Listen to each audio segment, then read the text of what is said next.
Now that you understand what is hypnosis and how it can be induced, let's quickly talk about NLP. NLP stands for Neuro-Linguistic Programming. If you are a trainer, I'm sure you've heard of this term somewhere or the other.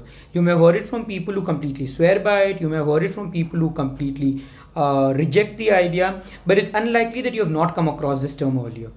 Now, what is NLP and why is there so much of controversy around it? So, NLP is considered to be a model of human behavior.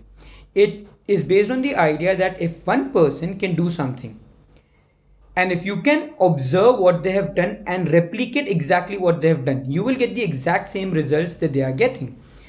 Now, this actually makes sense, doesn't it? That if two people do the exact same set of things under the same set of circumstances, they will get the same outcome. So there's really no controversy that should be there around this. The problem though is when people talk about replicating a behavior to get the same outcome, what do we mean by behavior? Because there are multiple aspects of that behavior. One is the external observable behavior, which if you have a keen sense of observation, if you have sensory acuity, then you will be able to observe. But if you don't have that sense of keen observation, then you may miss out on certain very important observable cues. Second is that a part of that strategy is what is happening in the person's mind, and what's happening in their mind itself is divided in two parts. It can be what they are consciously aware of, what decisions they are making, and it can also be all those automatic unconscious calculations that are happening in the back end. Calculations which are eventually helping the person to make the decision and follow a strategy in a particular way to get the outcome that they are getting.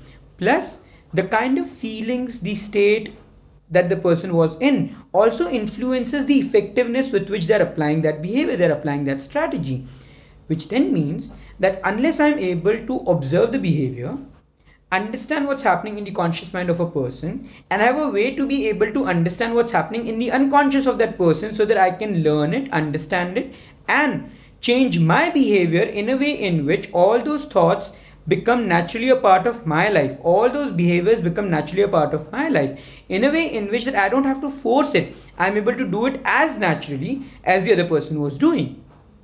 It all sounds brilliant, right? But well, it's not as easy as it sounds, right? Now that's where NLP came in, because the founders of NLP, which is Bandler and Grinder, recognized the challenge, and they started focusing on creating a modality which will encompass all of these things, which will focus on helping you develop the sensory awareness that you need. It will help you learn the right set of questioning tools to be able to ask the right questions to understand what's happening in a person's conscious mind. They also helped people understand how to ask questions to people, how to run certain processes with people, so that you're able to understand what is happening unconsciously in a person's system. And then not just this, they also created a set of techniques which you could use with yourself to be able to inculcate those thoughts, those emotions, those behaviors into your being, so that you're able to do it as naturally as those people were doing. Now this is remarkable. This is remarkable because you could literally work with a person and mimic the success that they were getting, provided they obviously are willing to support you so that you can understand all of these things from them.